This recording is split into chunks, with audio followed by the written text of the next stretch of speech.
I'm not quite sure how I'm going to title this video because we're going to be talking about books that all center around clubs. You know what I'm talking about? I feel like there are so many lately that have been coming out, and I just want to talk about some of them because they're fun. Some of the clubs, like, they all have, you know, the unique aspects to them and the different ways that they kind of like enhance the story. So let's go ahead and just talk about some spicy club romance recommendations. So I have 6 series total that I'm going to be talking about, and I'm going to just give like a brief overview of each of the books because all of the books that I have for the series are ones that can be read as standalones. Like, you don't have to read them in order. So if one intrigues you more than the other, then you can just go ahead and jump right into that one. So I'm going to kick it off with my first ever series that I read that takes place around a spicy club. And like I said, I'm going to go through these a little bit quicker just because like we got a lot of books to get through. But first up is the Voyeur series by Fiona Cole. So I have 3 of the 6 books that are out in this series, and I love and adore each and every one of them. This is one of my favorite series by Fiona Cole. I'd say this is my favorite series by Fiona Cole. Blame It on the Tequila is my favorite book, but I absolutely love this series. So it all kicks off with Voyeur, and this is the first book, and it's a student-teacher romance that centers around the spicy club. So our heroine in this one, her parents end up spending her tuition money, so she needs to start working at this club to help pay for her rent. And at Voyeur, that is the club in this one, instead of being one that you participate in, it's something that you can like pick out what you want to see in front of you, and then you get to go in a room and watch a performance by some of the people that work there. And our heroine ends up being one of those performers, and one of the members of the club ends up being her professor, and he is very intrigued by her as soon as he sees her, but knows that she's forbidden for multiple reasons, but they can't help but falling in love. And so yeah, this is where it kind of kicks it all off and where you get like the sense of how the club of Voyeur works all together. And then in book 2, you get Lovers, and this one, it's an MMF romance, but it does end up ending as just MM.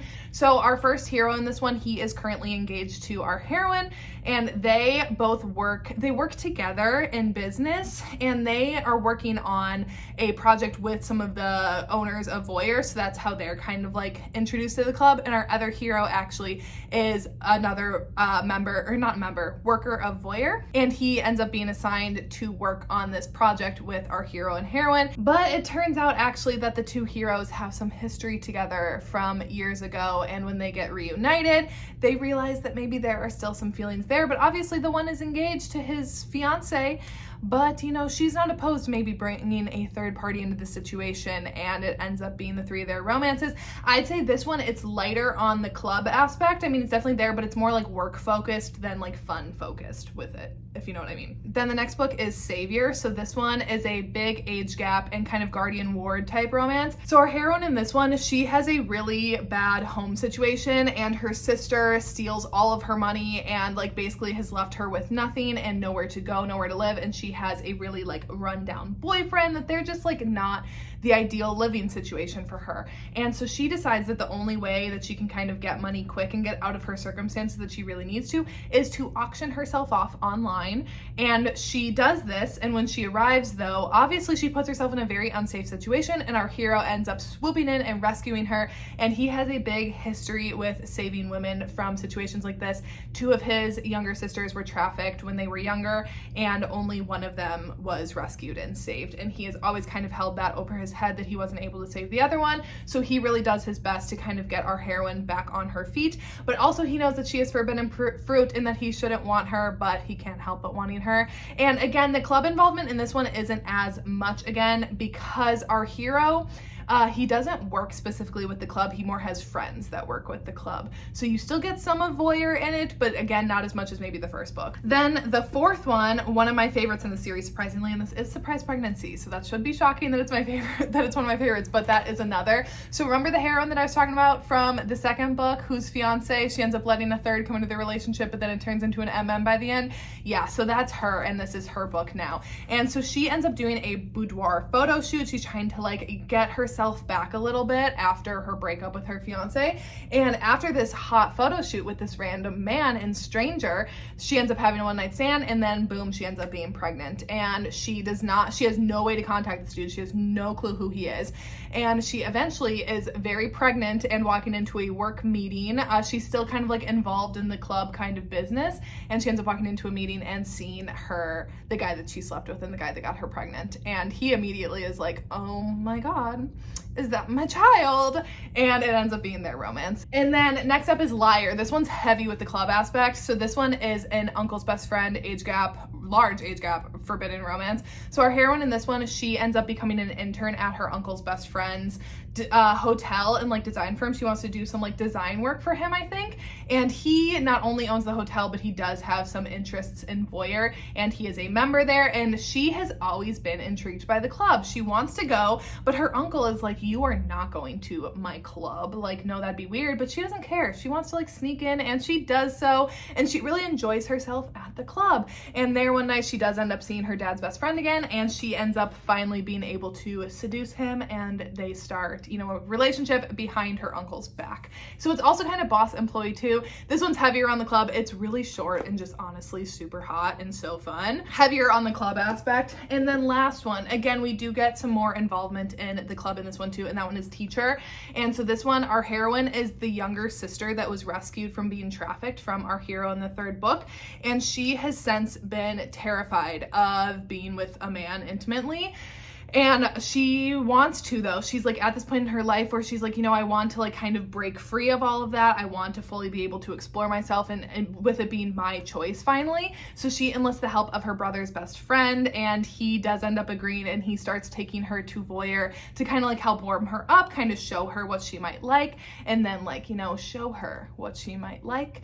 And it ends up being their romance. This one, again, heavy on the club aspect because that does play a big role in her kind of becoming comfortable with exploring things again. That is voyeur. I think this club is really cool because it's so vastly different from any of the other clubs that I'm going to talk about, because it's way more of like watching what you want to see. It's like live stuff rather than like you participating. But then like if you take someone with you, you can still like, Okay, next up, so I don't overwhelm you after a 6-book series, but like I said, you could read any of those in any order that you wanted to, but let's go ahead and jump into a standalone quick, and that's Deconstructing Delilah by Allison Rimes. So this one actually I think it is a part of a series, but I didn't know that, and I felt completely fine reading it as a standalone. So this one ends up following Delilah and Pope. So Delilah is an escapee from a polygamous Mormon cult in Utah. And she got out when she was like 18. She was all set though to be like a child bride and everything, and like some really like scary things. So she has gotten out, and now she is attending college. She's staying with a friend and her husband, and like they've really provided her like a safe space, and she's just trying to like adjust to the normal world. And one day she ends up meeting Pope, and he definitely intrigues her right away. He's a bit of an enigma, and he, talks about religion, and they're able to have these kind of like in-depth discussions because Delilah doesn't really know where she falls anymore with her religious beliefs, and is kind of trying to also come to terms with that. But she is interested in Pope, but Pope is like, dude, you are way too young for me and way too skittish. Like, I'm into some things that would just not even be in the realm of your possibility right now. So he does not end up pursuing her any further. And then we get a bit of a time jump, and here's where the club comes into play. So now Delilah, she's graduated college. She has a degree in like business and numbers and stuff. She's really good with accounting. And she ends up getting hired at one of her friend's mother's clubs. They can have their memberships, and they can just go and have like free reign. They have different rooms, different levels of like what you want to do, what you want to watch, who you want to see, and it's just kind of like a bit of a free-for-all in there. And she now in the future, she's gone through a lot of therapy, and she's a little bit more interested in like exploring some things and exploring herself. She's never had the opportunity to do so, and she starts to like take advantage of what the club has to offer. However, Pope comes back into the picture, and he is so insanely possessive of her, and he is like, you're not going to be doing that, like exploring the stuff with any other man. You're going to start exploring it with me. However, Pope does not do monogamy. So that, you know, is going to create some issues for them. So anyways, I had no clue going into this one that it had a club like based in it.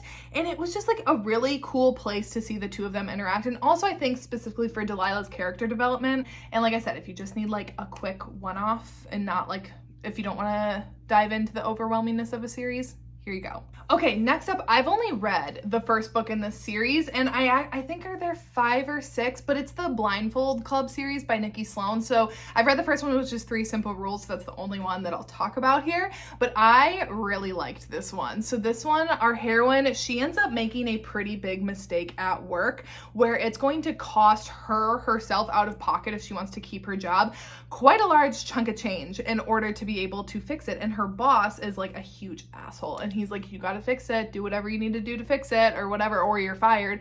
And she's like, I can't get fired. So she ends up learning about this club. I don't remember how she learns about it, if it's maybe from a friend or something, but regardless, she ends up learning about this club and learns that you can go and work there and like, you know, make some money. So she decides to basically sell herself and go and work at this club. And she ends up being purchased by this one customer for the night, but she's blindfolded. They end up having an amazing night, and that turns out to be her boss that just slept with her. And it kind of creates some tension because they hate each other in the workplace, but then they quickly realize that they are compatible in other ways, and it ends up being their romance. And there's also some FFM scenes in here, which I love. We don't get enough FFM. We get so much MMF, which I love. Nothing against it, but I love some FFM action, and we got it in this one. So like I said, I haven't read the rest of the series, but again, the club, I feel like it's not as open as the Deconstructing Delilah clubs or some of the other ones. It's definitely more like you're more paying for the person and for like that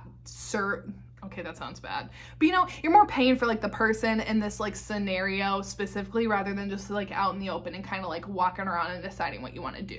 But still fun. And these just got added to Kindle Unlimited, so I'm definitely going to keep going on with the series soon. Okay, next up are 2 of my recent favorites, and actually the third one is going to be coming out this month, so I will definitely be reading it soon, and that is the Alchemy series by Elodie Hart. So far there are 2 books, but again, if you just want to jump right into Undulate with it being book 2, you can do so. You don't have to read Unfurl in order to understand this one. They're just different couples.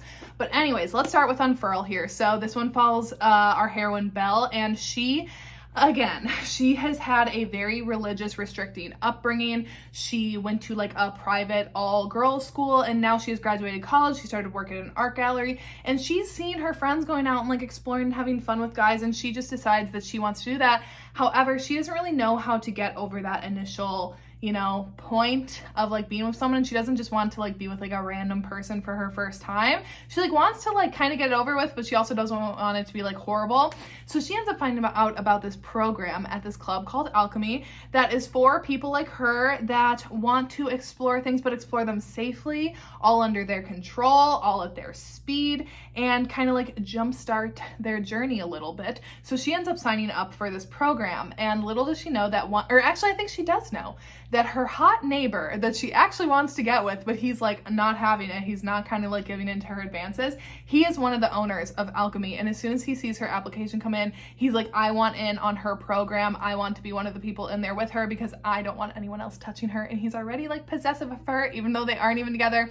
And she ends up going through this program at Alchemy, and he ends up being there to kind of help her along, and it's their romance. This is so hot, but also like deep. There's a lot of deep thought in this because they both have some religious trauma that they're kind of working through. I love that. It's like the love child of Salacious Players and Priests. We'll get to Salacious Players in a moment. I know you're waiting for it. We're gonna get there. But I love this book. The writing is beautiful. It's so hot, and truly Alchemy, it sounds like such a fun club. It sounds like such a fun club. It's just like a free-for-all. You just walk in, and I mean, obviously they have like the programs and they have the different things, but otherwise like it's literally just like kind of a free-for-all otherwise, and it's just like fun when they walk into the room and just kind of like, you just see everything through Belle's eyes. It's just like, it's just a cool book. So anyways, really love this one. And then Undulate is book 2. So the best friend of the heroine from the first book, this is her book. And she is much more like liberated in terms of her sexuality. And she just wants to kind of explore whatever and how many other people she can. and she is really intrigued by alchemy. So she ends up getting a membership there, but then she also comes on board as their social media manager, and she ends up starting working there, and she immediately is intrigued by Zach. His name is Zach, isn't it? So he is a bit of a sad boy. He is a widow. He's a single father of 2 little girls, and he has not like dated at all since his wife passed either a year or 2 ago. I think it's been like a couple years at this point, and he's just trying to like keep his head above water with work and with his daughter, so he doesn't really have time to think about anything else. But he's never been tempted like he has been when Maddie comes around, and he really wants her, but he also is like punishing himself a little bit. He's like, I can't, that would be like betraying my wife. But also, Maddie just proposes like, hey, why don't we just have fun together? Let's go into the club together. You know, we don't have to make this anything serious. Let's just kind of have like a bit of a benefit situation. And Zach ends up agreeing, but you know, it never stays like that for long, and feelings get involved, and it ends up being their romance. Again, heavier on the club. I'd say these 2 books are really heavy involved in alchemy, which I really like. If we have a club setting, I want to be there. I want to be involved. I want to be seeing it all happen. And we definitely do with these. And Unveil, the 3rd book, I think is also going to be a pretty heavy involvement because it's following another owner of the club and a new prospective member. So I'm really excited to see where they keep going. These books are so good. Okay, and lastly, what you all were waiting for. So I have my last 2 recommendations are books by Sarah Kate.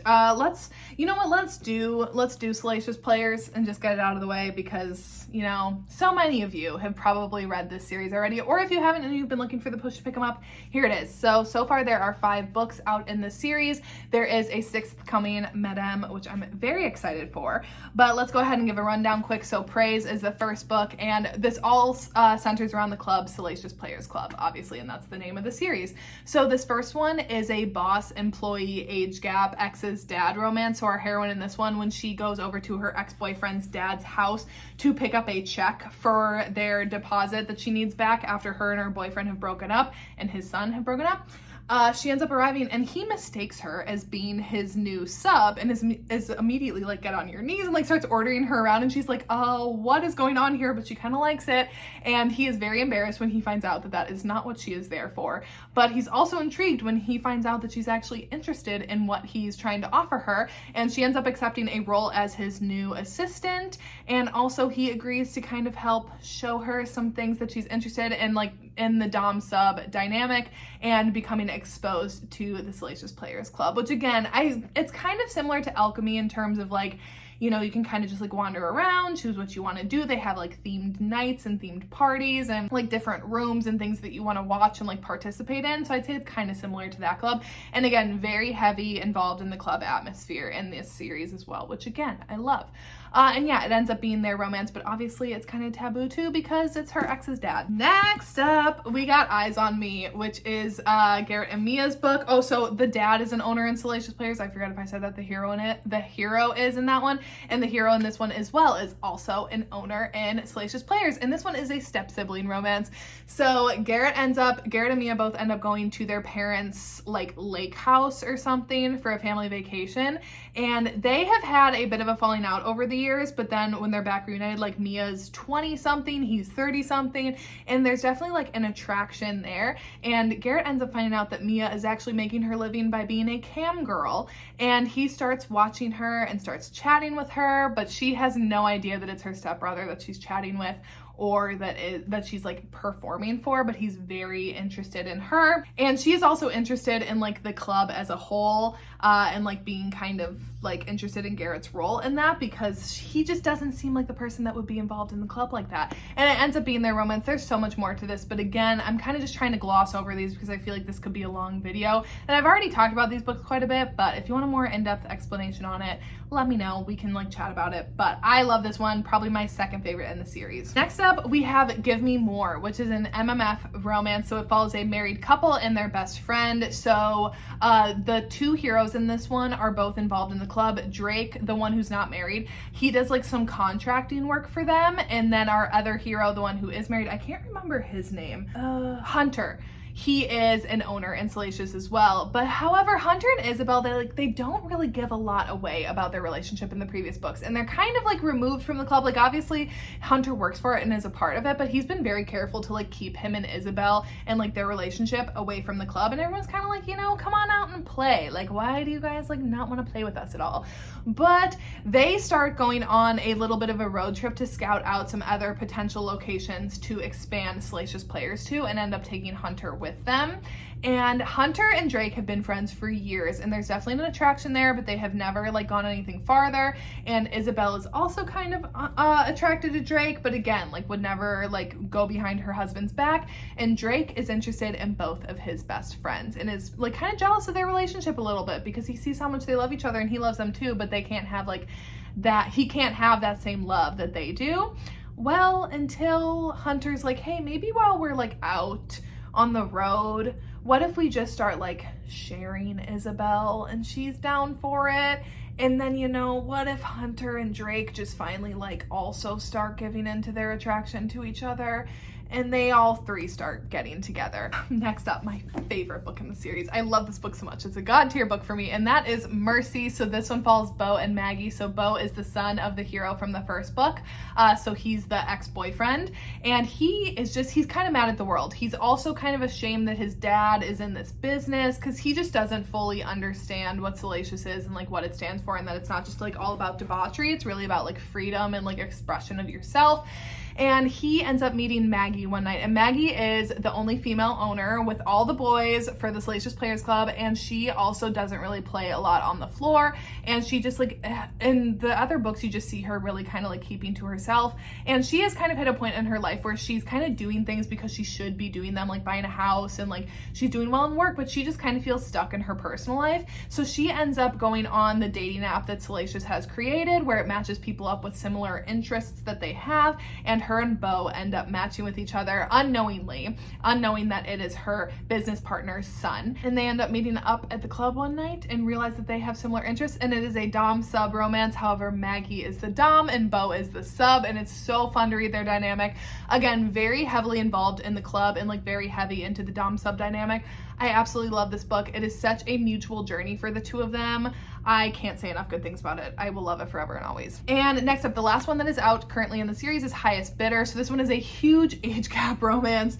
And so this one, our heroine, she is a waitress at like the bar in Salacious Players, and she sees Ronan and kind of catches his eye. He's an older gentleman, as you can see, like very much a silver fox, who frequents the club, and he spent so many years working really hard on his business that he completely ignored his personal life. He's a widow, and he lost his wife and son in an accident years ago, so he's just very much kept to himself, and he really has the desire to like care for people. He just doesn't really have anyone to care for now that he's kind of like past what he wants to do with business. So he ends, I think her name is Daisy, right? And he ends up seeing Daisy and wanting to kind of take her under his wing, and it ends up being their romance. There's more to it than that, but I don't want to give anything away. You'll just have to read it to kind of like hear how these two are connected. But I really enjoyed this one. Again, heavy on the club aspect. She ends up auctioning herself off in their little like auction, and he ends up buying her, and it's so hot. Okay, and last but not least, Antihero by Sarah Kate. Another Sarah Kate book, but a new club universe. So this one is the newest book in her new series, the Good Brothers series. So this one follows Adam, and he is the son of one of Texas's most prominent preachers. He writes sermons, and he just very much has his life set up as he thinks it's going to go, of him being very heavily involved in like the religious sect, until he finds out that his dad is actually a fraud and is an owner of a sex club that he's been trying to get shut down for years, and realizes that his dad has like kind of been lying to them all their entire lives. And he ends up deciding to get some revenge on his dad and decides to destroy his reputation. So he does that by making some videos and uploading them to a website with Sage, who is also trying to get revenge on her ex-boyfriend, who ended up selling the club to the preacher. And she like is very much business focused. She had ideas, she had visions, and her ex-boyfriend just never listened to her, never took her advice whatsoever. So she's like, you know what, I also kind of want to get back at him a little bit too and hurt him too. So they end up start making these videos. However, they couldn't be more opposite. Sage is just very much like a free spirit. She doesn't live her life tied down by any sort of like religious ideals. She has pink hair, she has tattoos, she has piercings, and Adam is just very much like a straight-laced kind of by the Bible kind of dude. But he's not when they start, you know, making these videos. And I would say the club aspect in this one is not as as heavy. It's more that it's a plot point rather than them actually playing at the club. I don't know if that's going to come more in the case later on in the books, but again, I didn't know that this one centered around one. And I'd say though you still get like, I feel like that kind of vibe from it though, because of them making their little home movies, you know? So anyways, okay, I think that is it. I hope that you found one that you like, or you're also enjoying this trope like I am. I feel like everyone's coming out with club romances, and you know what? Keep them coming. You keep writing them, I'll keep reading them. So anyways, that is it for today's video, and I will see you when I see you.